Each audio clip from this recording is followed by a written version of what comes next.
அன்பர்களே, நம்முடைய உறவுகள் மேம்பட வேண்டும் என்று சொன்னால் நம் மனதில் எழுகின்ற கோபம், விருப்பு வெறுப்பு, அதிகாரம், ஆணவம் போன்ற குணங்கள், பண்புகள், இந்த பண்புகள் செம்மையாக இருக்கப்பட வேண்டும்.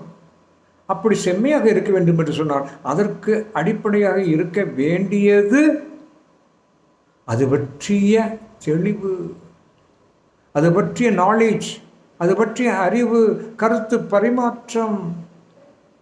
கவனம் செலுத்த வேண்டியது கருத்து பரிமாற்றத்தில் தான். கருத்து பரிமாற்றத்தின் மூலமாக நம்முடைய குணங்கள் தெளிவு பெற்றுவிட்டால், செம்மை பெற்றுவிட்டால் உறவுகள் மேம்படுமா? படாதா? நிச்சயமாக படும். ஆகவே அடிப்படை கருத்து பரிமாற்றம்.